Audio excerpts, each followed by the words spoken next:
दोस्तों, स्वागत है आप सभी का संकल्प के YouTube चैनल एडू संकल्प पे। जैसा कि आपको पता है, एसएससी सीजीएल 2023 को लेके संकल्प इंस्टीट्यूट ने जो रिवीजन सीरीज शुरू की है, आज उसी सीरीज में हम क्वांट का 6th लेक्चर डिस्कस करने वाले हैं।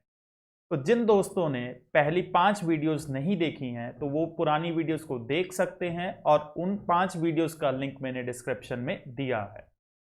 और इसके अलावा हमने जो जनरल स्टडीज की भी रिवीजन सीरीज स्टार्ट की हुई है, तो जो जनरल स्टडीज को के लेक्चर्स को भी देखना चाहते हैं तो वो हमारे चैनल पे आके जनरल स्टडीज की वीडियोस को भी देख सकते हैं। अगर आप चाहते हैं कि आपकी कोई भी वीडियो मिस ना हो तो कृपया करके हमारे चैनल को सब्सक्राइब करें और ज़्यादा से ज़्यादा हमारी वीडियोस को लाइक और शेयर करें, अपना प्यार दें। तो दोस्तों स्टार्ट करते हैं आज का हम 6th लेक्चर, जिसमें हमारा फर्स्ट क्वेश्चन आ रहा है जी, हमें सिंप्लीफाइड वैल्यू निकालनी है जी। Under root of 0.064 into 0.256 into 15.625 upon 0.25 into 0.625 and 4.096। ठीक है जी। तो सबसे पहले अगर हम दोस्तों देखें फ्रैक्शन को सॉल्व करने के लिए, इनमें डेसिमल वैल्यूज हैं और सबका स्क्वायर रूट करना है।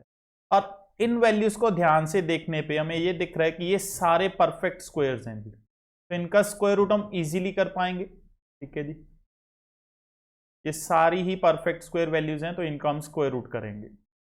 स्क्वायर रूट करने के बाद हमें इनके डेसिमल्स को भी एडजस्ट करना है। अब डेसिमल्स को एडजस्ट करने का क्या तरीका है जी? डेसिमल्स को हम एडजस्ट करने के लिए इनके डेसिमल काउंट करते हैं, न्यूमरेटर में कितने टोटल डेसिमल प्लेसेस बन रहे हैं और डिनोमिनेटर में कितने बन रहे हैं। अगर हम प्लेसेस काउंट करें तो 3 प्लेसेस इसमें हो गए जी, 3 प्लेसेस इसमें, 6 हो गए टोटल और 3 इसमें हो गए, तो टोटल 9 प्लेसेस पे डेसिमल हैं जी। 9 प्लेसेस में डेसिमल हैं न्यूमरेटर में। और सिमिलरली डिनोमिनेटर के भी काउंट करते हैं जी। डिनोमिनेटर में 3 प्लेस यहां पे है जी, 3 प्लेस यहां पे है, 3 ही प्लेस यहां पे है, तो डिनोमिनेटर में भी कितने प्लेस पे डेसिमल लगा हुआ है जी? 9 प्लेस पे। इट मींस न्यूमरेटर और डिनोमिनेटर के जो डेसिमल वैल्यूज हैं, जो डेसिमल प्लेसेस हैं, वो बराबर हैं, जिसके कारण सारे डेसिमल प्लेस कैंसिल आउट, सारे डेसिमल्स कैंसिल आउट हो जाएंगे। तो हमारे लिए ये सिंपल क्वेश्चन क्या बचेगा जी? Root 64 into 256 into 15625 upon 225 into 625 into 4096। सारे डेसिमल प्लेसेस कैंसिल आउट हो चुके हैं। कारण क्या है जी? न्यूमरेटर और डिनोमिनेटर में दोनों जगह पे डेसिमल प्लेसेस सेम बन रहे थे जी। अब सिंपल सा क्वेश्चन है, हमें स्क्वायर रूट करना है जी।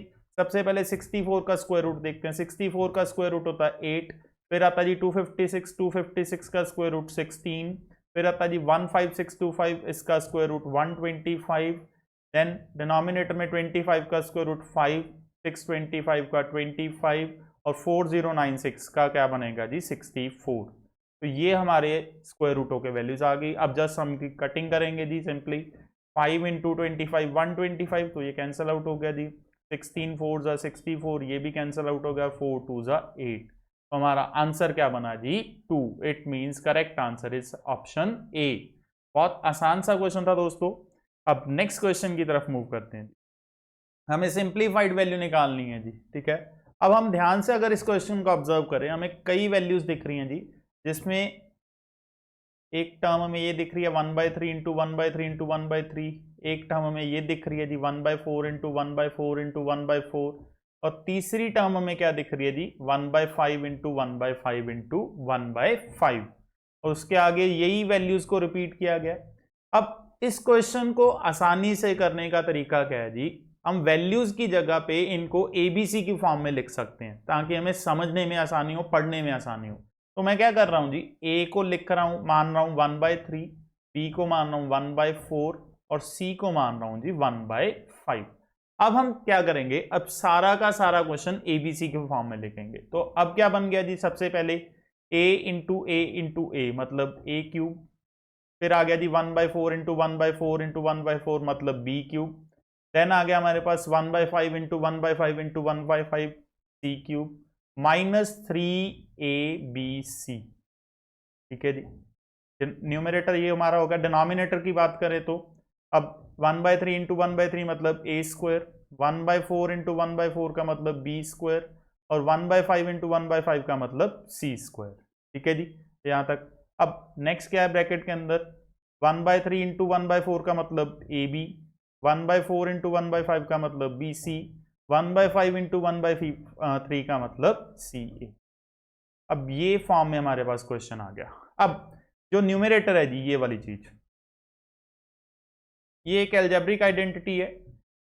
इसका मतलब इसको हम क्या लिखेंगे, ये किसके इक्वल होती है, a plus B plus C into A² plus B² plus C² minus AB plus BC plus CA। ठीक है जी, तो इसके इक्वल है। और डिनोमिनेटर भी अगर हम ध्यान से देखें तो डिनोमिनेटर भी हमारे पास इसी फॉर्म में है जी, A² B² C² minus AB plus BC plus CA। ठीक है जी, तो ये सारा का सारा कैंसिल आउट हो जाएगा जी। तो हमारे पास बचा क्या, सिर्फ A plus B plus C। It means 1/3 plus 1/4 plus 1/5। LCM कितना आएगा जी तीनों का, 60 आएगा। ठीक है, तो ये कितना बन गया, 20 प्लस 15 प्लस 12। इन तीनों को प्लस करेंगे तो कितना बनता है जी हमारे पास, 47/60। तो ये हमारा करेक्ट आंसर होगा, मींस ऑप्शन सेकंड। तो देखो दोस्तों, हमने एक बहुत टफ दिखने वाले क्वेश्चन को बहुत आसानी से किया, उसको एबीसी की फॉर्म में लिख के। ठीक है जी, एबीसी की फॉर्म में लिखा, उसके बाद हमें वो दिख गया कि वो एल्जेब्रिक आइडेंटिटी बन रही है। एल्जेब्रिक आइडेंटिटी हमने अप्लाई की, कैंसिल आउट किया और हमारे पास आंसर आ गया। तो नेक्स्ट क्वेश्चन पे मूव करते हैं। The least number of 5 digits which has 123 as a factor। ठीक है जी, सबसे छोटा 5 डिजिट नंबर बताना जी जिसका फैक्टर कितना हो 123। अब नंबर सिस्टम में सबसे छोटा 5 डिजिट नंबर कौन सा है जी, हाँ जी 10,000। सबसे छोटा 5 डिजिट नंबर कौन सा है जी हमारे लिए, 10,000। अब अगर 10,000 123 से डिविजिबल है तो ये ही हमारा आंसर होना चाहिए। ठीक है जी, बट हमें ऑप्शन से दिख रहा है कि ऑप्शन में 10,000 नहीं है, तो ये हमारा आंसर नहीं होगा। तो 10,000 से कोई नंबर ज्यादा होगा जो हमें वो नंबर निकालना है जो 10,000 से बड़ा है। ठीक है, और 123 का फैक्टर है। ठीक है, तो उसके लिए हम क्या करेंगे, 10,000 को 123 के टेबल पे पहले डिवाइड करते हैं। यहां से हम निकालेंगे रिमाइंडर। सबसे पहले ये 8 पे जाएगा जी, 8 पे गया तो ये बन गया 984। के बाद ये कितना बचता है जी 160, फिर 1 पे गया, कितना बचा हमारे पास 37। ये हमारे पास रिमाइंडर आया जी। इट मींस 10,000 में से अगर मैं 37 माइनस करूं, ठीक है जी, तो वो जो नंबर आएगा वो कितना आएगा जी हमारे पास सॉल्व करके, 9963। ये नंबर 123 के टेबल पर कंप्लीटली डिविजिबल होगा क्योंकि हमने रिमाइंडर उसमें से माइनस कर दिया। ठीक है जी, अब बट ये 4 डिजिट नंबर हो गया जी, हमें चाहिए कौन सा, 5 डिजिट नंबर। इट मींस 9963 से जो अगला मल्टीपल होगा 123 का वो हमारा 5 डिजिट नंबर बनेगा। तो इसमें हम क्या करेंगे, इसमें हम 123 को ऐड कर लें। ठीक है जी, तो वो बनेगा ऐड करके 10086। तो सबसे छोटा 5 डिजिट नंबर जो कि 123 के टेबल पे डिवाइड हो रहा है जी, वो कौन सा बनेगा, 10086। तो हमारा करेक्ट आंसर क्या बना जी, सेकंड ऑप्शन। तो दोस्तों समझ आया आपको।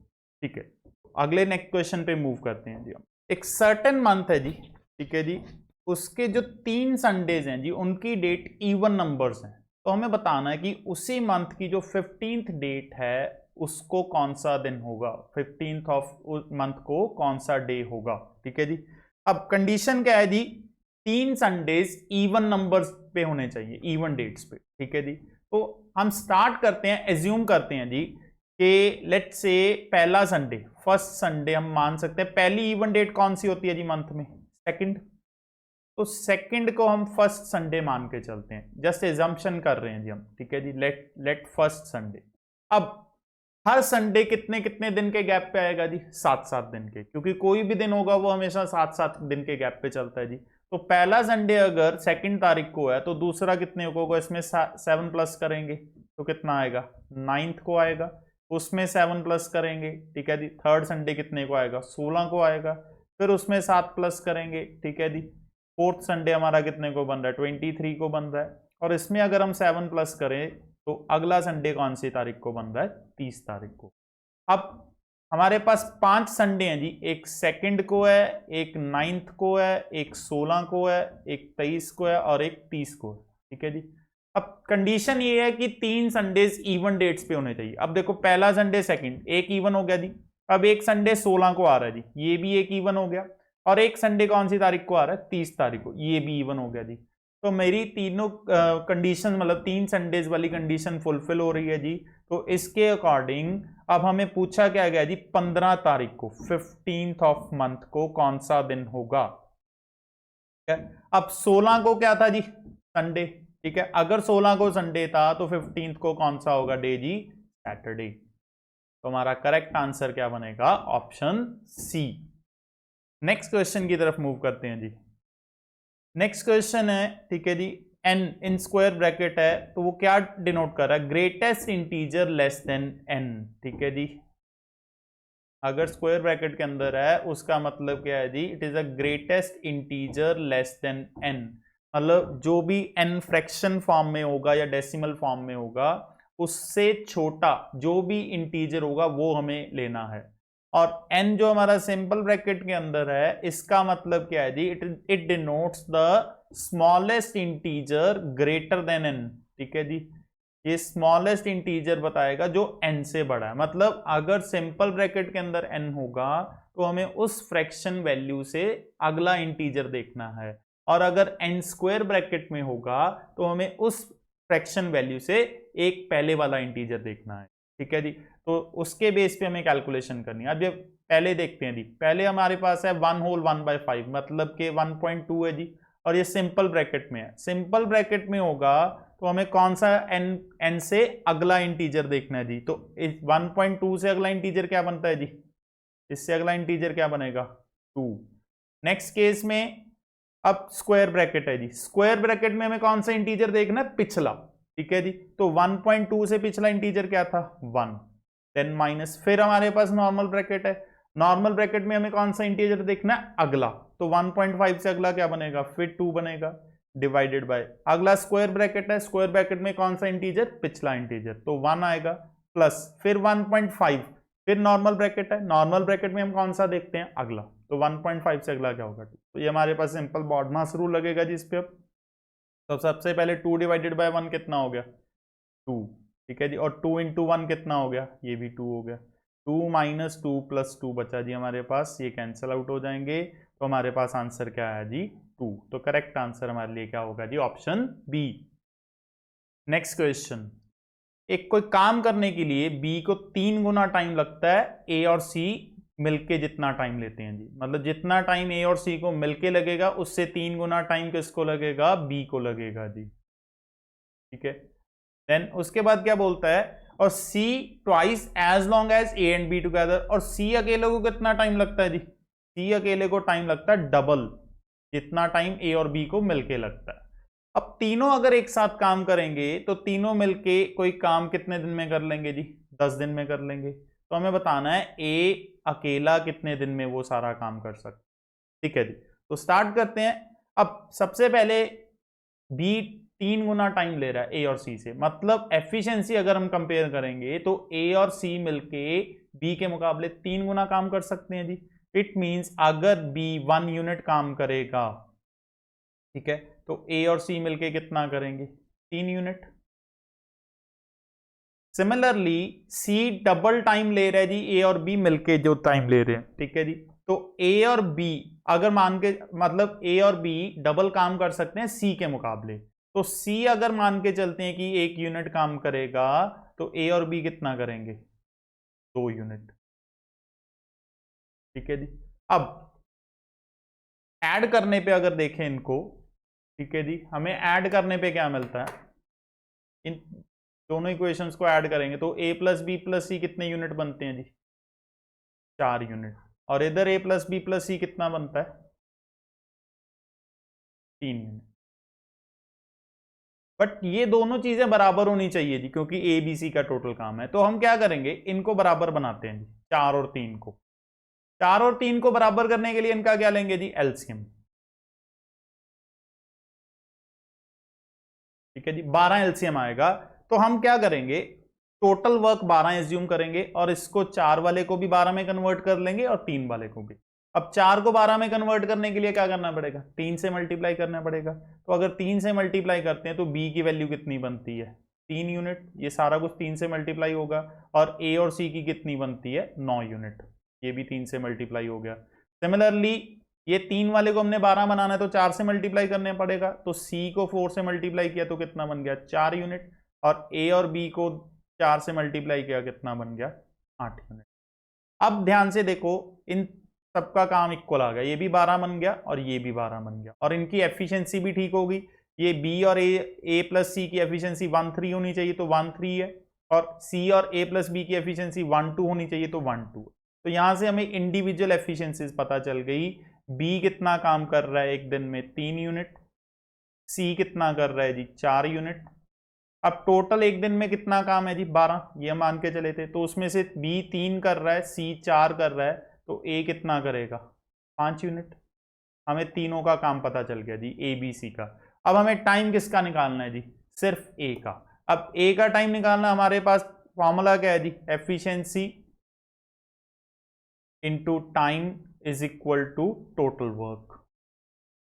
ठीक है जी। अब ए की एफिशिएंसी कितनी है, 5। टाइम हमें पता नहीं, और वर्क कितना है जी, पहले हमें वर्क भी निकालना पड़ेगा। टोटल वर्क हमें नहीं पता। अब टोटल वर्क निकालने के लिए देखो उन्होंने क्या गिवन है, अगर तीनों एक साथ काम करेंगे तो 10 दिन में काम खत्म करेंगे जी। अब तीनों को अगर जोड़ें, ए प्लस बी प्लस सी, ए प्लस बी प्लस सी एक दिन में 12 यूनिट कर रहे हैं जी। तो 10 दिन में कितना करेंगे, 10 इंटू 12, 120 यूनिट। तो ये हमारे लिए टोटल वर्क है। और अब ए का हमें टाइम निकालना है। तो ए का टाइम कितना होगा, ए टोटल वर्क डिवाइडेड बाय ए की एफिशिएंसी। और ए की एफिशिएंसी हमने कितनी सॉल्व की थी, 5 यूनिट। तो कितना आ गया जी, 24 डेज।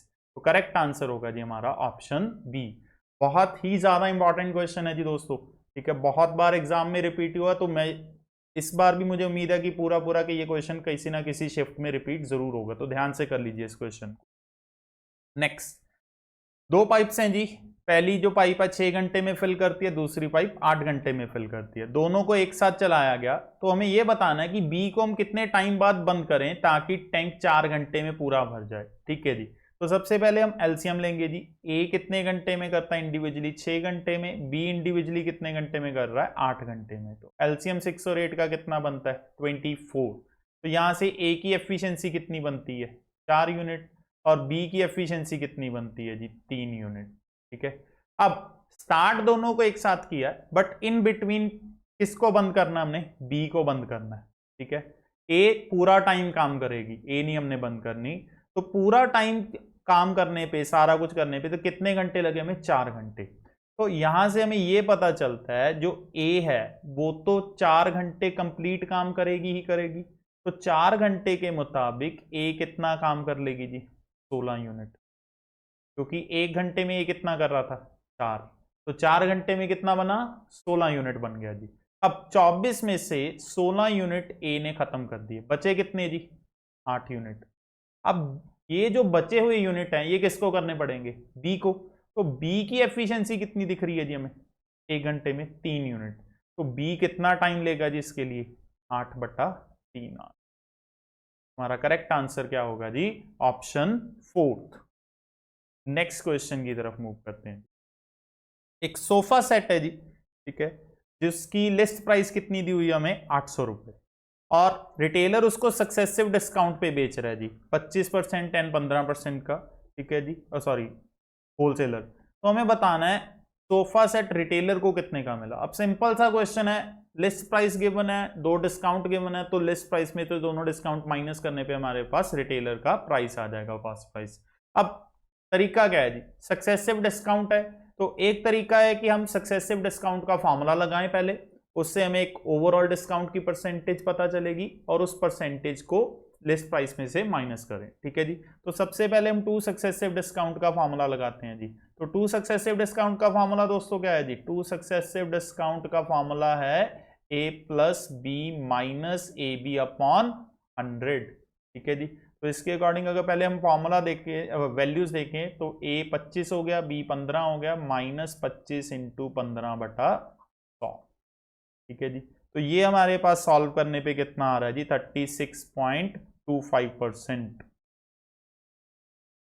तो ये दोनों डिस्काउंट्स को मिला के ओवरऑल डिस्काउंट दे रहा है जी दुकानदार हमें। अब इस डिस्काउंट को हम क्या करेंगे, लिस्ट प्राइस में से माइनस कर देंगे, ठीक है जी। अब लिस्ट प्राइस कितना है 800, ठीक है। 800 इंटू 36.25% माइनस करने पे मल्टीप्लाइंग फैक्टर कितना बनेगा हमारे पास 63.75 अपॉन 100, ठीक है जी। मतलब 100 में से 36.25 माइनस किया तो कितना बचा 63.75। मतलब जो होलसेलर है वो कितनी प्राइस पे बेच रहा है 63.75% वैल्यू पे चीज को सेल कर रहा है। तो 800 को इसके साथ हम मल्टीप्लाई करेंगे, वैल्यू परसेंटेज निकालेंगे, ये हमारे पास आएगा 510 रुपए, ठीक है जी। तो करेक्ट आंसर क्या बन रहा है ऑप्शन बी। तो दोस्तों एक सिंपल तरीका तो ये हो गया जी, ठीक है जी, सक्सेसिव डिस्काउंट का।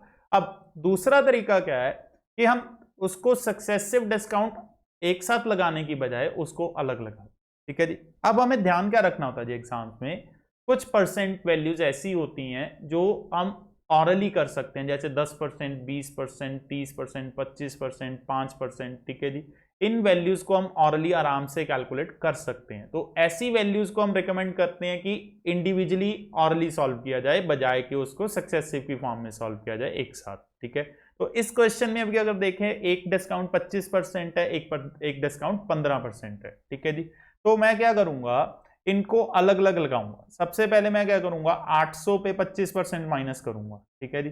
800 में से मैं 25% माइनस, 25% का मतलब कितना होता है 1/4।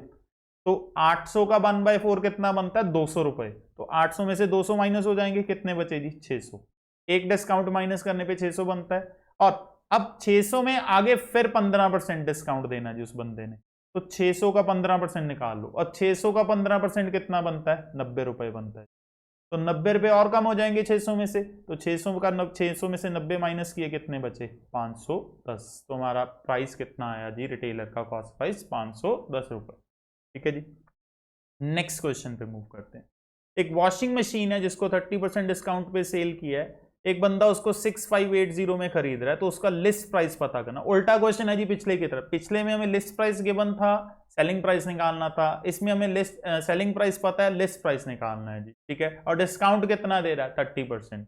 तो हमारे पास जो रिलेशन है लिस्ट प्राइस और सेलिंग प्राइस में वो क्या है, लिस्ट प्राइस और लिस्ट प्राइस इनटू जो डिस्काउंट है उसकी परसेंटेज जो भी होगा उसका multiplying factor is equal to selling price, ठीक है। अब लिस्ट प्राइस हमें पता नहीं, इसको एक्स एज्यूम कर लेते हैं। 30% डिस्काउंट दे रहा दोस्तों, तो 30% डिस्काउंट देने का मल्टीप्लाइंग फैक्टर मतलब वो 70% वैल्यू पे चीज को सेल कर रहा है, ठीक है। और इसका सेलिंग प्राइस कितना गिवन हमें 6580। वो सिंपली क्रॉस मल्टीप्लाई करेंगे जिस वैल्यू को, क्रॉस मल्टीप्लाई करने पे ये कितना आ जाएगा 6580 इंटू 100/70। तो ये सॉल्व करेंगे 9 2 8 940, तो 9400 आ गया जी हमारा आंसर। मतलब ऑप्शन सी हमारा करेक्ट आंसर होना चाहिए जी। नेक्स्ट क्वेश्चन, दो नंबर्स हैं जी जिनकी रेशो में कितनी दे रखी है 3:5, और दोनों में से कितना सब्ट्रैक्ट किया 9 सब्ट्रैक्ट किया, जिसके बाद उनकी रेशो कितनी बन गई 12:23। हमें नंबर्स बताने हैं, तो इसमें सिंपली रेशो का कॉन्सेप्ट यूज करेंगे जी, दो रेशोज को कंपेयर करना है, ठीक है। इसमें मैं क्रॉस मल्टीप्लीकेशन वाला मेथड यूज कर रहा हूं, ठीक है। अब दो नंबर्स हैं, रेशो 3:5 है, मतलब पहला नंबर कितना हो गया 3x, दूसरा नंबर कितना हो गया 5x। अब इन्हीं नंबर्स की जो नई रेशो बन रही है वो कितनी बन रही है 12:23 बन रही है जी, ये भी हमें गिवन है। अब इन दोनों रेशोज के बीच में जो डिफरेंस है वो कितने कितने का है 9 का। पहले नंबर में से हमने 9 सब्ट्रैक्ट किया, दूसरे में से भी 9 ही सब्ट्रैक्ट किया। अब देखो जी क्या करना है, स्टेप 1 हमें क्रॉस मल्टीप्लाई करनी है इन दोनों वैल्यूज।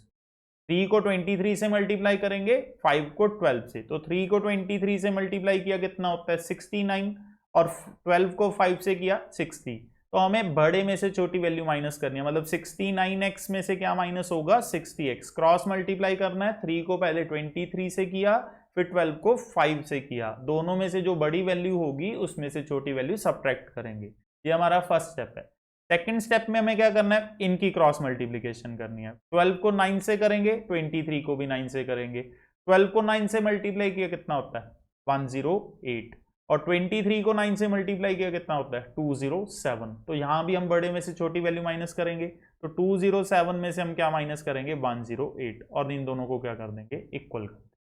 ठीक है जी, तो सिंगल स्टेप में हमारा क्वेश्चन हो जाएगा, कैलकुलेशन हो जाएगी। हमारे पास क्या बचता है जी 9x की वैल्यू कितनी आ गई 99, और x आ गया हमारे पास 11। तो हमें दोनों नंबर्स ओरिजिनल चाहिए थे, तो दोनों नंबर्स क्या आ जाएंगे, नंबर्स आर, एक पहला नंबर था 3x, तो 3x का मतलब 33 हो गया, दूसरा नंबर क्या था 5x, दूसरा नंबर कितना हो गया 55। तो करेक्ट आंसर कौन सा बन रहा है जी, ऑप्शन सी बन रहा है। नेक्स्ट क्वेश्चन की तरफ चलते हैं जी। एक वेसल है जिस, ये बहुत बार रिपीट हुआ जी, मैं बता दूं आपको कि ये question one of the most important question है जी मिक्सचर एलिगेशन टॉपिक में से। ठीक है, बहुत ही बार रिपीट हुआ है, सेम वैल्यूज आती हैं, तो अगर आपको आंसर याद हो सके तो मैं ये रिकमेंड करूंगा आप आंसर ही याद कर लेना। इसका डायरेक्ट आंसर बनेगा जी 1/5। ठीक है जी, सोल्यूशन में अभी आपको बता रहा हूं, बट ये क्वेश्चन रिपीट होता है बार बार, इसका आंसर फिक्स है 1/5। ठीक है, अब इसको सॉल्व कैसे करना है वो मैं आपको बताता हूं जी। ठीक है, अब एक लिक्विड है, ठीक है जी, जिसमें 3 पार्ट्स वाटर के हैं, 5 पार्ट सिरप के हैं। ठीक है जी, मतलब वाटर और सिरप की रेशियो में कितनी गिवन है 3:5 गिवन है। ठीक है, अब हमें वो बोलता है इस मिक्सचर में से कितना मिक्सचर निकाल के उसकी जगह पे पानी ऐड करें, ताकि जो मिक्सचर है उसमें आधा पानी और आधा सिरप हो। अब इसमें लगेगा रिप्लेसमेंट का कॉन्सेप्ट। अगर किसी मिक्सचर में से हम कोई क्वांटिटी निकाल के उसकी जगह पे उतना ही नया लिक्विड ऐड कर रहे हैं, तो एलिगेशन का रिप्लेसमेंट कॉन्सेप्ट हम यूज करते हैं जी, और उसका फॉर्मूला क्या होता है, final quantity is equal to initial quantity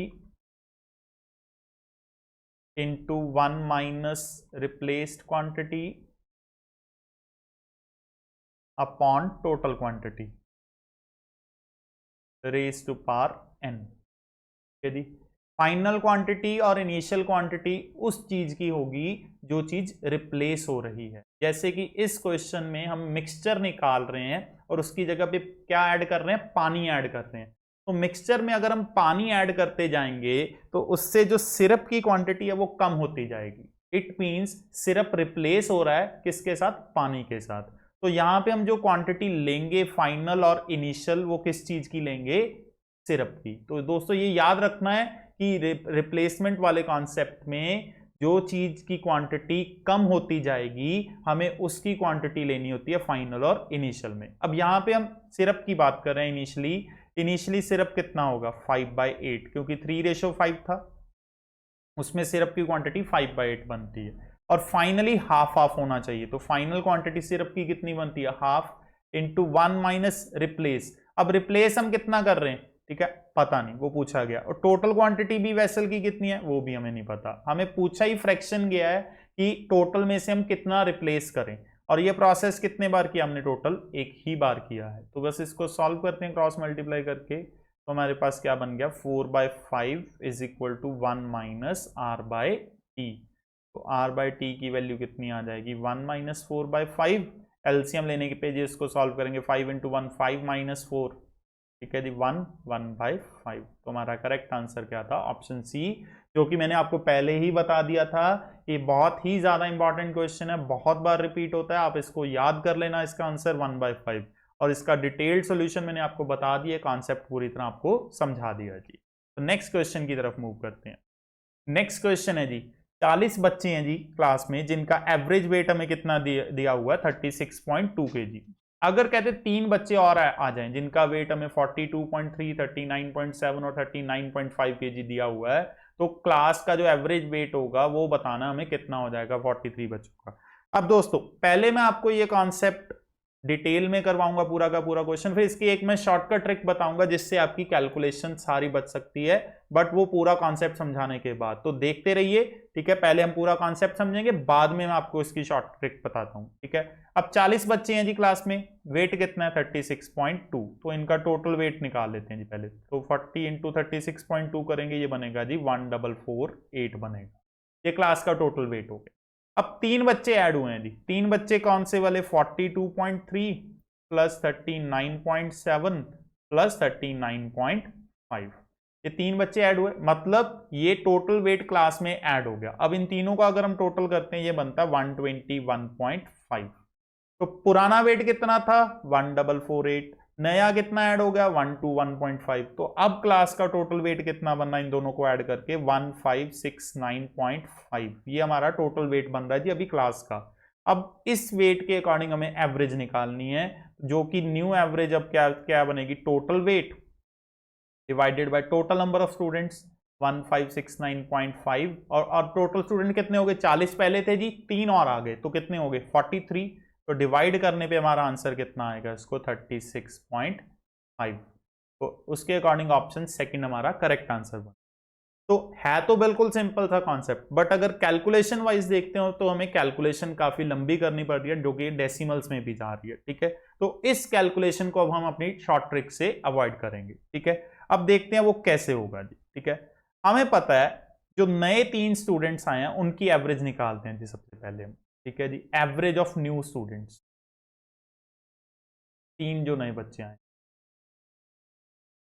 अब उनका हमने टोटल वेट निकाला है जी, कितना था 121.5, 3 बच्चों का जी जो आए 42.3, 39.7 और 39.5, ये उनका टोटल वेट था। इनकी एवरेज चाहिए तो 3 के साथ इनको क्या करेंगे हम डिवाइड करेंगे, ये एवरेज आती है जी हमारे पास 40.5 kg। इट मीन्स जो 3 नए बच्चे आए ऑन एन एवरेज सबका वेट कितना है 40.5 kg। तो 3 बच्चे सबका वेट 40.5, 40.5, 40.5 है। अब पुरानी जो एवरेज है, पुरानी एवरेज कितनी थी जी 36.2, पुरानी एवरेज हमारे पास कितनी थी 36.2। नई एवरेज कितनी है, जो नए बच्चे हैं उनका वेट कितना है 40.5। इन दोनों के बीच का डिफरेंस देखते हैं, इन दोनों के बीच का डिफरेंस कितना बन रहा है हमारे पास 4.3 kg। इसका मतलब जो नए बच्चे आए हैं, ठीक है जी, वो हर बच्चा अपने साथ 4.3 kg एक्स्ट्रा लेके आया। ठीक है, तो 3 बच्चे टोटल आए और हर बच्चा अपने साथ 4.3 लेके आया, तो इट मींस टोटल कितना एक्स्ट्रा वेट आ गया जी क्लास में 12.9, 12.9 kg क्लास का वेट इंक्रीज हो गया। ठीक है जी, अब एवरेज ऑन एन एवरेज। ठीक है, अब ये 12.9 सभी बच्चों में डिवाइड होगा जी, 43 बच्चे हैं क्लास में, तो 12.9 को हम 43 में डिवाइड करेंगे तो हर बच्चे को कितना चीज मिल जाएगी 0.3 kg। इट मींस क्लास में सबका वेट कितना इंक्रीज हो जाएगा 0.3, जो कि पहले कितना था 36.2 प्लस 0.3 करेंगे तो कितना बन जाएगा 36.5 kg। ठीक है जी, तो इसमें हमारी सारी कैलकुलेशन अवॉइड हो जाएगी, मल्टीप्लिकेशन अवॉइड हो जाएगी, क्वेश्चन को हम ऑरली सॉल्व कर पाएंगे। होपफुली आपको ये क्वेश्चन समझ आया होगा। नेक्स्ट क्वेश्चन, एक बंदा मिल्क खरीद रहा है जी, 3 साल हो गए उसको खरीदते हुए। पहले साल में उसने किस रेट पे मिल्क परचेज किया 7.5 पर लीटर, दूसरे साल में 8 पर लीटर, तीसरे साल में 8.5 पर लीटर, और तीनों साल जो उसने खर्चा किया वो फिक्स किया, वो कितना खर्चा किया उसने 4080 हर साल। तो हमें एवरेज प्राइस ऑफ मिल्क पर लीटर बताना है 3 साल में कितना होगा। ठीक है जी, तो ये भी क्वेश्चन कई बार आता है जी, रिपीट होता है, तो इसको हम सॉल्व करते हैं, देखते हैं जी कैसे होगा। ठीक है जी, अब देखो हर साल 4080 रुपए खर्च कर रहा है, पहले साल वो कितना खर्च कर रहा है, कितने रुपए पे खरीद रहा है 7.5 रुपए लीटर। तो पहले साल अगर उसकी हम क्वांटिटी देखें कितनी आएगी, क्योंकि हमें एवरेज प्राइस पर लीटर निकालना टोटल। तो एवरेज प्राइस पर लीटर टोटल कैसे निकलेगा जी, एवरेज प्राइस पर लीटर निकलेगा जितना उसने टोटल क्वांटिटी खरीदी मिल्क की 3 साल में मिला के, डिवाइडेड बाय जितना उसने टोटल मतलब के सॉरी टोटल जितना उसका खर्चा हुआ, मतलब टोटल एक्सपेंस उसका 3 साल में, डिवाइडेड बाय जितना उसने टोटल क्वांटिटी परचेज की। ये अगर हमें पता होगा तभी हम निकाल सकते हैं एवरेज प्राइस। अब टोटल एक्सपेंसेस हमें पता है क्योंकि हर साल वो कितना खर्च कर रहा है 4080। ठीक है, तो टोटल एक्सपेंसेस की अगर हम बात करें, टोटल एक्सपेंसेस कितने बनते हैं 4080 हर साल खर्च करेगा, 3 साल हो गए जी उसको खर्च करते, तो ये कितना बनता है 12240 रुपए। तो टोटल एक्सपेंसेस हमें पता है 12240 हैं। ठीक है, अब हमें चाहिए क्या टोटल क्वांटिटी निकालनी है तीनों साल की, तो हर साल की क्वांटिटी कैलकुलेट करते हैं। पहले साल उसने 4080 रुपए खर्च करके खर्चे और पर लीटर कॉस्ट कितनी थी 7.5, तो इसको डिवाइड करने पे पहले साल की क्वांटिटी आएगी हमारे पास 544 लीटर्स। सिमिलरली सेकेंड ईयर की भी निकाल लेंगे जी, सेकेंड ईयर भी खर्चा उसने 4080 ही है और पर लीटर कॉस्ट कितनी थी 8 रुपए लीटर।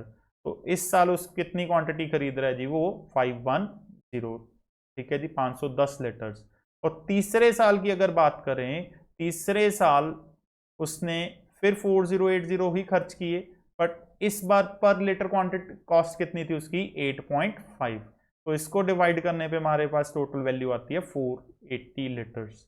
अब हमारे पास क्वांटिटी आ गई जी 3 साल की, इन तीनों को ऐड करके टोटल क्वांटिटी आ जाएगी। तो टोटल क्वांटिटी कितनी बन रही है जी हमारे, total quantity is equal to 544 plus 510 plus 480, ये टोटल मिला के बनेगा जी 1534 लीटर्स। तो इतना टोटल मिल्क उसने खरीदा जी 3 साल में, और खर्चा कितना किया जी 12,240 रुपए। तो एवरेज प्राइस निकाल देंगे जहां से, टोटल खर्चा हमारा 12,240 डिवाइडेड बाय टोटल क्वांटिटी, ठीक है जी। इसको डिवाइड करने पे ये आएगा 7.98। तो हमारा करेक्ट आंसर क्या होगा जी ऑप्शन सेकंड। नेक्स्ट क्वेश्चन की तरफ मूव करते हैं जी। एक बंदे ने कुछ क्वांटिटी ऑफ राइस खरीदी, किस रेट पे 650 पर क्विंटल, और उसमें से 20% राइस क्या हो गए खराब हो चुके हैं जी, तो जो वो बेचे नहीं जा सकते, ठीक है। अब हमें ये बताना है कि जो बचे हुए राइस हैं उसको किस प्राइस पे वो सेल करेगा, ताकि उसको ओवरऑल क्या होगा जी 20% गेन होना चाहिए, ठीक है जी। तो एज्यूम करके चलते हैं कि उसने मान लो 100 क्विंटल राइस खरीदा जी, ठीक है जी। स्टार्टिंग उसने 100 क्विंटल से की, अब किस रेट पे खरीदा 650 रुपए क्विंटल, तो उसकी टोटल कॉस्टिंग कितनी हुई 65,000, मतलब उसकी ये टोटल कॉस्ट है। अब हुआ क्या, जो 100 क्विंटल उसने राइस खरीदा था उसमें से 20% तो खराब हो गया जी, गल गया, तो 100 में से 20% तो खत्म हो गया जी, तो बचा कितना उसके पास 80 क्विंटल बचा।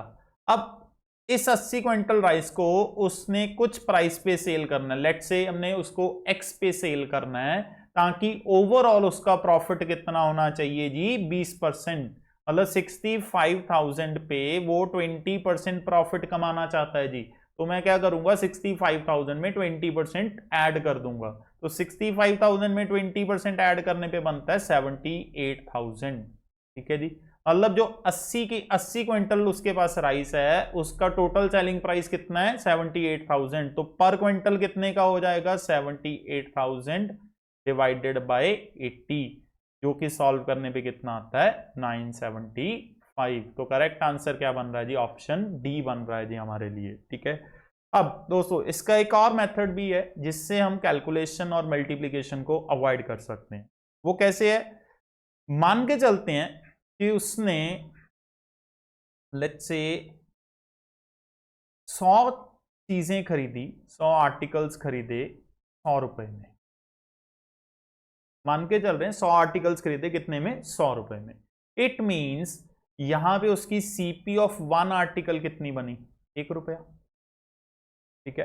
अब हुआ क्या, 100 आर्टिकल में से आते वक्त 20 आर्टिकल टूट गए, तो बचे कितने 80 आर्टिकल, मतलब अब उसको 80 आर्टिकल की कॉस्ट कितनी पड़ रही है 100 रुपए, क्योंकि कॉस्ट तो उसकी लग चुकी है, 20 का तो नुकसान है। तो यहां से उसको सीपी ऑफ 1 कितना मिल रहा है, बन रहा है 1.25 मिल रहा है, मतलब खरीदी उसने 1 रुपए में थी, पर बट उस 20 चीजें खराब होने के कारण उसकी जो एवरेज प्राइस सेट होगी वो कितनी होगी 1.25 रुपए, ठीक है। अब उसने कमाना कितना प्रॉफिट है 20%, ठीक है जी। तो वो क्या करेगा इस 1.25 रुपए में 20% जोड़ दे, जो कि कितना बनता है 1.5 रुपए, मतलब जो चीज उसने स्टार्टिंग में 1 रुपए की खरीदी थी वो उसको 1.5 रुपए में सेल करनी पड़ेगी, मतलब 50% इंक्रीज करके सेल करना पड़ेगा।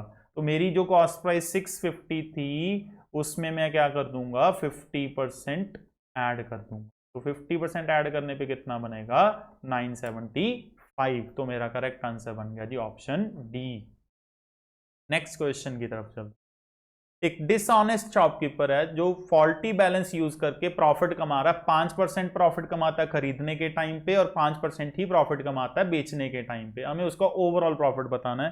तो ये तो बहुत ही सीधा सा कॉन्सेप्ट है जी, जिसका फॉर्मूला क्या है हमारे पास सक्सेसिव चेंज का, दो प्रॉफिट बन रहे हैं जी ए प्लस ए बी अपॉन 100 बन जाएगा, ठीक है। तो 5 प्लस 5 इंटू 5/100, ठीक है। तो कितना बनेगा जी 10.25%। तो ये तो बहुत ही बार रिपीट होता है जी क्वेश्चन, सीधा याद रखना है, सक्सेसिव लगेगा क्योंकि 2 बार प्रॉफिट लग रहा है। अब नेक्स्ट क्वेश्चन की तरफ मूव करते हैं।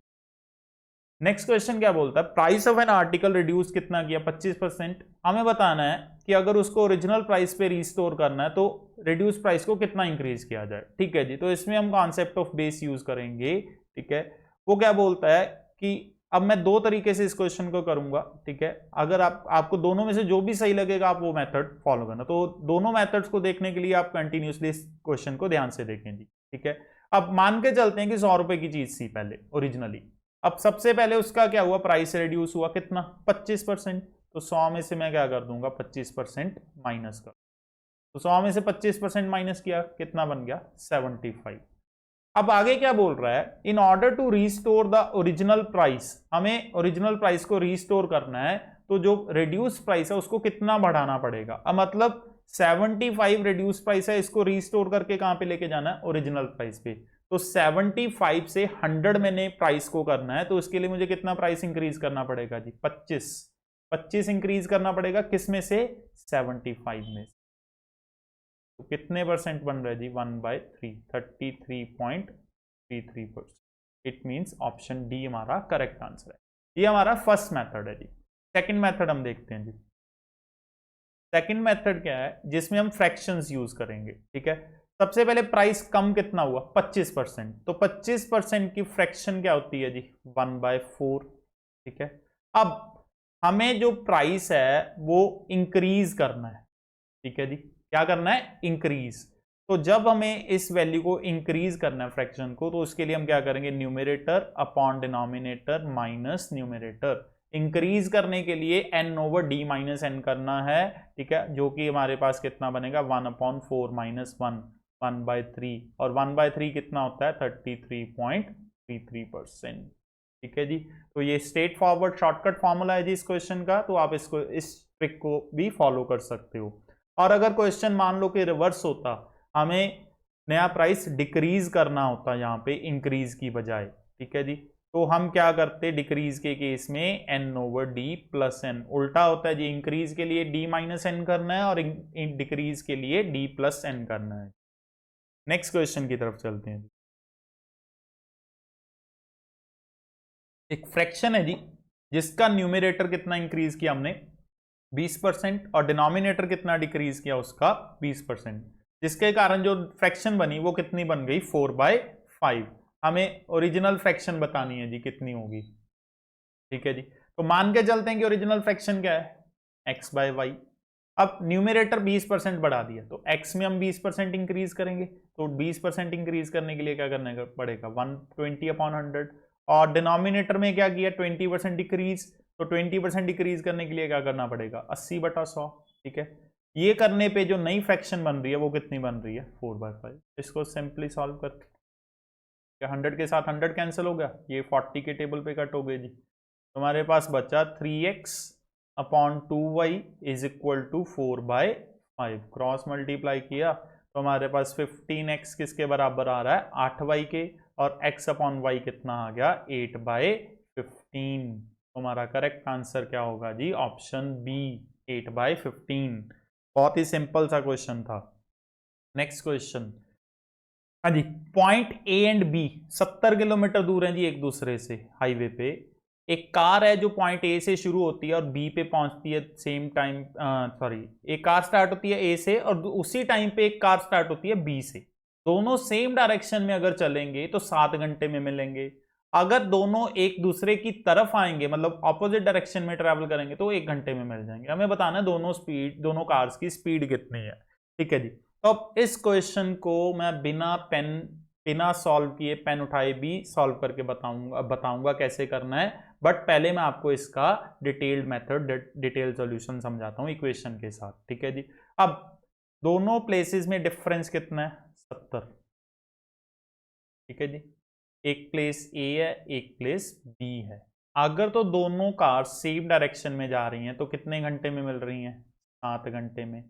और दूसरा केस क्या है कि अगर दोनों कार्स एक दूसरे की तरफ आ रही हैं, मतलब ऑपोजिट डायरेक्शन में आ रही हैं, तो वो कितने घंटे में मिल रही हैं, 1 घंटे में मिल। हमें दोनों की स्पीड बतानी है। तो दोनों में रिलेटिव स्पीड का कॉन्सेप्ट लगेगा। पहले केस में क्या है, सेम डायरेक्शन है तो स्पीड्स माइनस हो जाएंगी, a माइनस बी कितने देर में मिल गए, 7 घंटे में। तो यहां से a माइनस बी की वैल्यू कितनी आ गई, 10। दूसरे केस में वो ऑपोजिट डायरेक्शन में ट्रेवल कर रहे हैं जी, तो स्पीड्स क्या हो जाएंगी, प्लस ये 1 घंटे में मिल रहे हैं, तो यहां से a प्लस बी की वैल्यू कितनी आ गई हमारे पास, 70। ठीक है जी, a माइनस बी हमारे लिए 10 है, a प्लस बी हमारे लिए 70 है। तो इन दोनों इक्वेशंस को हम सॉल्व करेंगे, जिसमें b हमारा कैंसिल आउट हो जाएगा। 2a की वैल्यू हमारे पास कितनी आ गई, 80, a आ गया हमारे लिए 40। अगर a 40 होगा तो b कितना बचा जी हमारे लिए, 30। तो दोनों की स्पीड हमारे लिए आ गई 40 एंड 30। तो ये था जी इसको करने का बेसिक तरीका रिलेटिव स्पीड के कॉन्सेप्ट के। अब मैं आपको बताता हूं इस क्वेश्चन को ऑरली कैसे करना बिना पेन यूज। ठीक है, उसके लिए ऑप्शंस को हम यूज करेंगे। ठीक है जी, ऑप्शंस क्या है हमारे पास, देखो 40 एंड 30 ऑप्शन दिख रही है मेरे को एक, मैं इसको उठा रहा हूं। अब उसने क्या बोला है कि अगर दोनों कार्स ऑपोजिट डायरेक्शन में ट्रैवल करेंगी, मतलब एक दूसरे की तरफ, तो 1 घंटे में मिलेंगी। इट मींस दोनों कार्स मिलके 1 घंटे में 70 किलोमीटर डिस्टेंस ट्रैवल करेंगी। ठीक है जी, तो ऐसी हमें स्पीड उठानी पड़ेगी जिनको प्लस करने पे 70 बन रहा है। तो जो कि ना कि पहली ऑप्शन में बन रहा है 50 बन रहा है, ये 80 बन रहा है, ये 60 बन रहा है, ये पॉसिबल नहीं है। तो एक ही ऑप्शन है जिसको प्लस करने पे 70 बन रहा है, 40 एंड 30। तो हमारा आंसर डायरेक्टली कितना होगा जी, ऑप्शन सेकंड हमारा करेक्ट आंसर होगा जी। Next question, rate of interest per annum at which the total simple interest of a certain capital for 1 year is equal to total simple interest for the same capital at the rate of 5% per annum for 2 years is। ठीक है, हमें rate of interest बताना है जी, simple interest के ऊपर अगर पैसे दे रहे हैं किसी को 1 साल के लिए। ठीक है, वो सिंपल इंटरेस्ट बराबर है किसके, जितना सिंपल इंटरेस्ट उसी सेम कैपिटल पे मिल रहा है, और उसका रेट और टाइम हमें कितना गिवन है, 5 और 2%। मतलब सेकंड केस में हमारा टोटल इंटरेस्ट रेट कितना बनेगा, 5 इंटू 2, 10% बनेगा। अब सेम ही इंटरेस्ट हमें दूसरे पे भी मिलना है, तो ऑब्वियस आंसर उस पे भी टोटल रेट कितना बनना चाहिए, 10।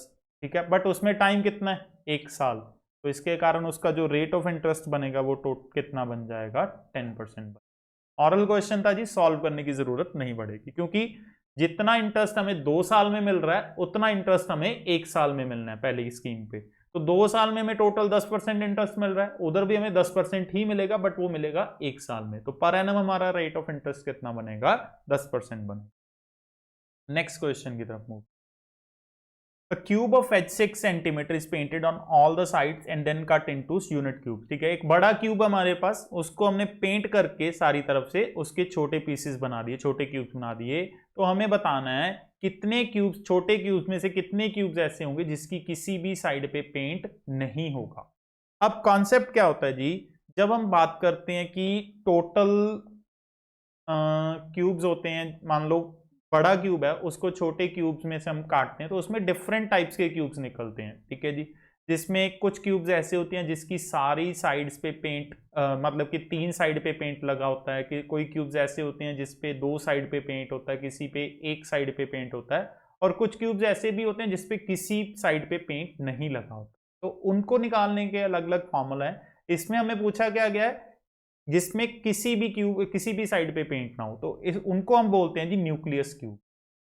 जिसकी किसी भी साइड पे पेंट नहीं होगा उसको हम बोलते हैं न्यूक्लियस क्यूब्स।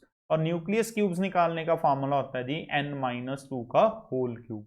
अब यहां पे बारी बचता आता क्या है जी, नई चीज n क्या है जी, n निकालने का फॉर्मूला होता है edge of larger cube divided by edge of smaller cube.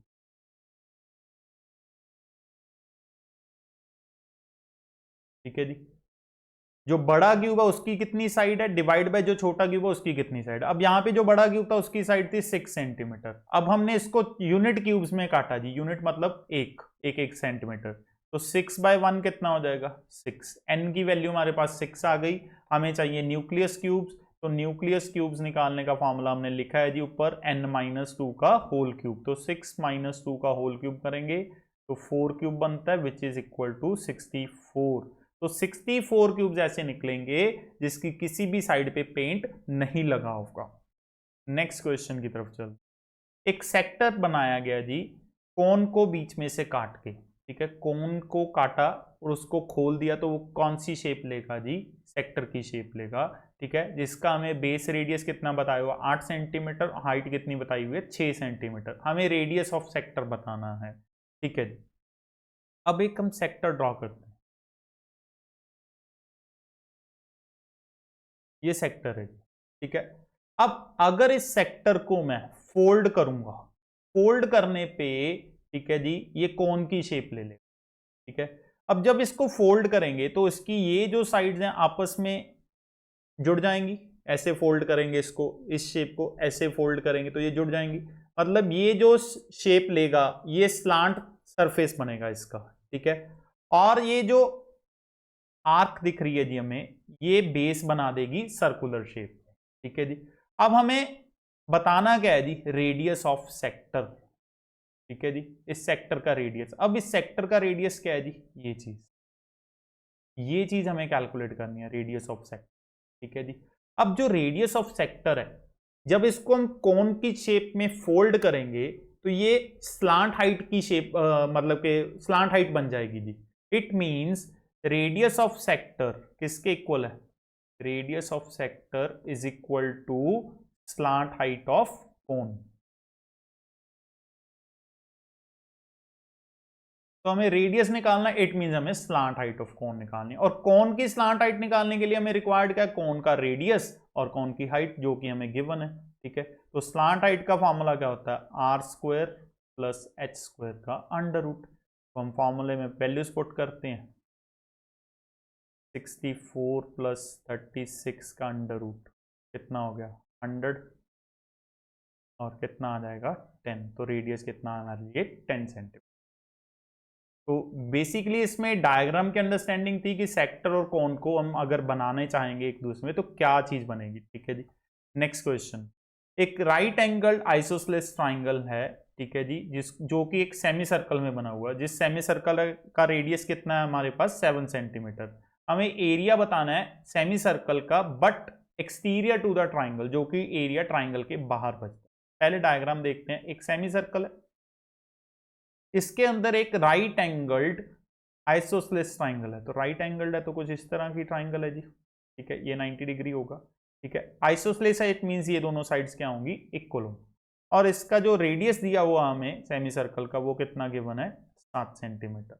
हमें बताना क्या है जी, area enclose by semi circle exterior to the triangle, मतलब ये वाला एरिया हमें बताना है, ठीक है। अब ये एरिया कैसे निकलेगा, अगर मैं सेमी सर्कल के एरिया में से ट्राइंगल का एरिया क्या करूंगा, सब्ट्रैक्ट करूंगा, ठीक है जी। तो सबसे पहले अगर हम बात करें इसके ट्राइंगल के एरिया की, अब ट्राइंगल में एरिया क्या होता है, half into base into height, ठीक है। अब ये जो हमें दिख रहा है ये बेस है, नीचे वाली लाइन, ठीक है जी, ये हमारे लिए क्या है, बेस, दिस वन, और इसकी हाइट क्या होगी, दिस वन, ये इसकी हाइट। अब ये जो टोटल डायामीटर बनेगा ये कितना बनेगा जी, 14, मतलब बेस हमारे लिए कितना हो गया 14 हो गया, ठीक है। अब ये जो हाइट आ रही है सेंटर में, ये हाइट जो है ये मिड पॉइंट पे आ रही है रेडियस पे, ठीक है जी। तो राइट एंगल ट्राइंगल में अगर हम हाइपोटेन्यूज के मिड पॉइंट को ज्वाइन करते हैं तो वो लेंथ कितनी होती है, हाफ ऑफ हाइपोटेन्यूज, मतलब ये हाइपोटेन्यूज का हाफ, और हाइपोटेन्यूज कितना टोटल 14, तो ये भी कितना हो जाएगा 7 हो जाएगा। तो ये हमारे लिए क्या बन जाएगा, हाफ बेस कितना निकाला था डायमीटर 14 और हाइट हमने कितनी निकाली है 7, तो ये तो आ गया हमारे लिए 49। ये एरिया ऑफ ट्राइंगल आया। अब एरिया ऑफ सेमी सर्कल की बात करते हैं जी। एरिया ऑफ सेमी सर्कल का फॉर्मूला क्या होता है, half into pi r square, pi की वैल्यू 22/7, और रेडियस कितना है जी सेमी सर्कल का 7, तो 7 इंटू 7, तो कितना ये बन गया हमारे लिए 77।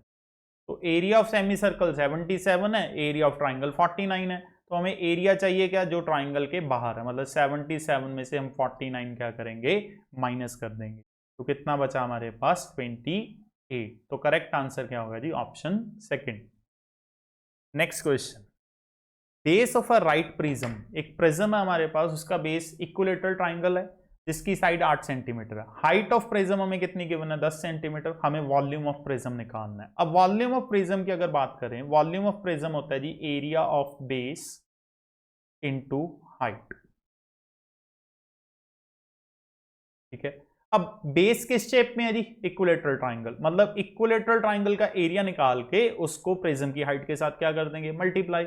और एरिया ऑफ इक्विलेटरल ट्राइंगल क्या होता है, मतलब बेस √3/4 ए स्क्वायर इंटू हाइट बन गया जी हमारे लिए फॉर्मूला। ए हमें कितना गिवन है, 8 सेंटीमीटर, तो √3/4 इंटू 8 और हाइट कितनी गिवन है हमें, 10। इसको सॉल्व किया, हमारे लिए कितना आ गया, 160√3। तो करेक्ट आंसर क्या बन रहा है जी, ये सेकंड ऑप्शन। बहुत ही सिंपल सा क्वेश्चन था। नेक्स्ट क्वेश्चन, एक राइट सिलेंड्रिकल वेसल है जो पानी से भरा हुआ है। हमें बताना है कि कितनी इसमें से राइट कोन्स हम निकाल सकते हैं जिनका डायमीटर और हाइट सिलेंडर के बराबर है। मतलब वही पानी अगर कोन्स में हमें स्टोर करना हो तो कितनी कोन्स रिक्वायर्ड होंगी। अब एक छोटा सा कॉन्सेप्ट है, कोन का और सिलेंडर का रिलेशन है जी वॉल्यूम को लेके, ठीक है। अगर मैं एक सिलेंडर यहां पे ड्रॉ कर रहा हूं,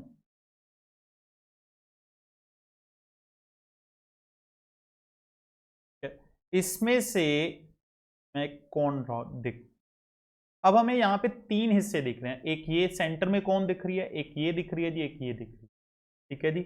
अगर कोन और सिलेंडर, ठीक है जी, कोन एंड सिलेंडर अगर इनका रेडियस एंड हाइट इक्वल हैं, यदि radius and height are equal, ठीक है जी, तो प्रॉपर्टी ये होती है कि कोन का जो वॉल्यूम होता है, ठीक है जी, वॉल्यूम ऑफ कोन वो कितना होता है, 1/3 ऑफ वॉल्यूम ऑफ सिलेंडर। मतलब ये जो 3 हमें दिख रहे हैं, सेंटर वाली कोन, ये वाली साइड वाली और ये वाली, तीनों कोन्स का वॉल्यूम बराबर होता है जी, तो 3 पार्ट्स में डिवाइड हो जाता है वॉल्यूम। इट मींस अगर ये पूरे सिलेंडर में पानी भरा हुआ है तो वही पानी हम कितनी कोन्स में शिफ्ट कर सकते हैं, 3 कोन्स में। तो हमारा आंसर क्या होगा जी, 3 होगा। तो इसको सॉल्व करने की कोई जरूरत नहीं, ये डायरेक्ट रिलेशन है कि एक सिलेंडर में से 3 कोन्स का वॉल्यूम निकाल सकते हैं with same height and radius. Next, area of triangle हमें निकालना है जिसका पेरीमीटर कितना गिवन है, हमें 32 सेंटीमीटर गिवन है, ठीक है जी। और उसकी एक साइड 11 सेंटीमीटर है और बाकी 2 साइड्स का डिफरेंस हमें 5 सेंटीमीटर गिवन है, ठीक है जी। तो इसको हम सॉल्व करते हैं। अब देखो पेरीमीटर क्या होता है, तीनों साइड्स का सम, a + b + c हमें कितना गिवन है, 32, जिसमें से एक साइड 11 है, मान लो a 11 हो गया, ठीक है जी। तो 11 + b + c 32 हो गया, तो b + c यहां से कितना आ गया हमारे लिए, 21। दो जो बाकी साइड है उनका सम 21 है और उन्हीं दोनों साइड्स का हमें डिफरेंस कितना दिया हुआ है, 5, तो b - c हमें कितना गिवन है, 5। दूसरी इक्वेशन ये आ गई। अब इनको सॉल्व कर लेते हैं जी। सॉल्व करने पे क्या बनता है, 2b की वैल्यू प्लस करने पे 26 और b कितना आ गया हमारे लिए, 13।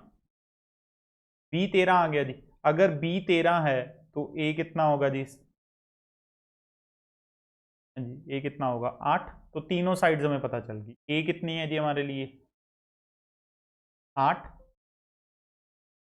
b कितनी है हमारे लिए, 13 और c कितनी थी हमारे लिए, 11। तो एरिया निकालना है, एरिया ऑफ ट्राइंगल क्या होता है जी, हीरोन्स फॉर्मूला लगेगा जी। यहाँ पे हीरोन्स फॉर्मूला क्या है, s into S minus A into S minus B into S minus C. S मतलब सेमी पेरीमीटर, तो पेरीमीटर कितना था 32, तो s कितना हो जाएगा 16।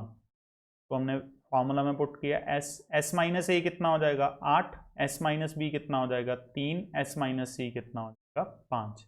तो इसको सॉल्व करने पे, स्क्वायर रूट निकालने पे हमारे पास कितना आएगा, 8/30 सेंटीमीटर स्क्वायर। तो ये था हमारा आंसर, ठीक है जी। तो नेक्स्ट क्वेश्चन की तरफ मूव करते हैं। हाँ जी, तो नेक्स्ट क्वेश्चन हमारा आ गया जी। एक स्फेरिकल बॉल है जिसका रेडियस कितना है, 10 सेंटीमीटर, और उसको हमने मेल्ट किया, मेल्ट करके उसको स्मॉल लेड बॉल्स में कन्वर्ट किया जिसका हमें रेडियस कितना गिवन है जी, 5 mm गिवन है, ठीक है। हमें बताना है क्या है कि कितनी छोटी बॉल्स कितनी बनेंगी। अब दोनों तरफ स्फीयर है जी, ठीक है जी। अब बड़े स्फीयर को पिघला के हमने छोटे स्फीयर्स में कन्वर्ट किया है, तो दोनों तरफ क्या इक्वेट करेंगे, वॉल्यूम ऑफ स्फीयर। अब वॉल्यूम ऑफ स्फीयर क्या होता है जी, 4/3 पाई आर क्यूब। अब पहले साइड में जो हमारे पास, अब देखें एक चीज और, जो 4/3 पाई है जी वो तो कांस्टेंट है, ठीक है जी, वो तो दोनों तरफ ही इक्वेट होके कैंसिल आउट हो जाएगा, तो इसको मैं पहले ही स्टेप में कैंसिल आउट कर दूंगा ताकि हमारी कैलकुलेशन थोड़ी और इजी हो जाए, ठीक है। अब जो बड़ी स्फेरिकल बॉल है उसका रेडियस कितना है, 10 सेंटीमीटर, तो इसका रेडियस 10 है, ठीक है, 10 क्यूब इज इक्वल टू, ठीक है। अब इसको हमने छोटी बॉल्स में कन्वर्ट किया, कितनी बॉल्स हैं पता नहीं, मान लेते हैं कि वो नंबर ऑफ बॉल्स कितनी है x, और उन सबका जो रेडियस क्यूब है आर क्यूब, वो कितना है r 5 mm है जी। अब वहां पे सेंटीमीटर था, यहाँ पे कितना है mm, और 1 centimetre is equal to 10 mm होता है, तो हम यहाँ पे mm को सेंटीमीटर में कन्वर्ट कर रहे हैं, ठीक है जी, तो मैं इसको 10 के साथ डिवाइड कर दूं, ये हमारे लिए होगा, ठीक है जी। अब इसको सॉल्व कर ले तो मैं simply 1000 is equal to x into 125/1000, तो x की वैल्यू कितनी आ जाएगी, 1000 इंटू 1000 डिवाइडेड बाई 125, तो कितनी बॉल्स बनेंगी जी, 8000 बॉल। करेक्ट आंसर क्या होगा जी, ऑप्शन ए।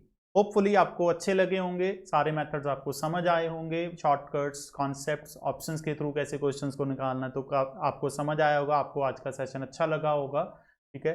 तो अगर आपको किसी भी तरीके की कोई प्रॉब्लम है, कोई चीज़ नहीं समझ आई, तो आप मुझे कमेंट्स के थ्रू बताएं, और अपना रिव्यू भी हमें कमेंट्स के थ्रू बताएं कि आपको वीडियोस कैसी लग रही हैं। अगर आपको लगता है इसमें कुछ इंप्रूवमेंट की ज़रूरत है तो वो भी हमें ज़रूर लिख के बताएं, ताकि हम आने वाली वीडियोस में उसको इम्प्रूव कर सकें और आपके लिए ज़्यादा से ज़्यादा और भी अच्छी वीडियोज़ हम आपके सामने ला सकें।